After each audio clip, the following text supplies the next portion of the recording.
Good morning. Tarot guidance എടുത്ത് നോക്കാം ഇന്നത്തേക്കുള്ളത്. ഇത് നിങ്ങളുടെ ഇന്നത്തേക്കുള്ള എനർജിയാണ്. ഇത് എന്തിൽ നമ്മളിന്ന് ഫോക്കസ് ചെയ്യണം എന്നുള്ളതാണ്.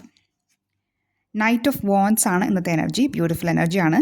ഒരു കുറേ വേദനകൾ നേരിട്ടതിന് ശേഷം പാഠങ്ങൾ ഉൾക്കൊണ്ട് നിങ്ങളുടെ പാഷൻ അല്ലെങ്കിൽ ഹോബി റിലേറ്റഡ് ആയിട്ടുള്ള എന്തോ കാര്യത്തിലേക്ക് വളരെ ശ്രദ്ധ കൊടുത്ത് മുന്നോട്ട് നീങ്ങുന്ന ഒരാളെയാണ് നമുക്കിവിടെ കാണാൻ കഴിയുന്നത്.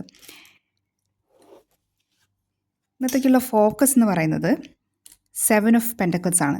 ധനപരമായ കാര്യങ്ങളിൽ നിങ്ങൾ ഒന്നെങ്കിൽ ഇൻവെസ്റ്റ് ചെയ്തിട്ടുണ്ടായിരിക്കാം, എന്തെങ്കിലും ഒരു പൈസ സംബന്ധമായ എന്തോ ഒരു കാര്യം നിങ്ങൾ കടം കൊടുത്ത പൈസ തിരികെ കിട്ടാനായിട്ട് വെയിറ്റ് ചെയ്യുന്നുണ്ടായിരിക്കാം.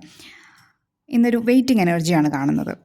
അപ്പോൾ ഇന്നത്തേക്കുള്ള ഗൈഡൻസ് എന്ന് പറയുന്നത്, ഇന്നത്തെ എനർജി എന്ന് പറയുന്നത് നൈറ്റ് ഓഫ് വാൻഡ്സ് ആണ്. വളരെ പാഷൻ റിലേറ്റഡ് ആയ കാര്യങ്ങൾ നിങ്ങൾ വളരെ മുന്നോട്ടാണ് പോകുന്നത്, മുന്നേറ്റങ്ങൾ ഉണ്ടാക്കും. പക്ഷേ ധനപരമായ കാര്യങ്ങളിൽ ഒരല്പം താമസം നേരിട്ടേക്കാം.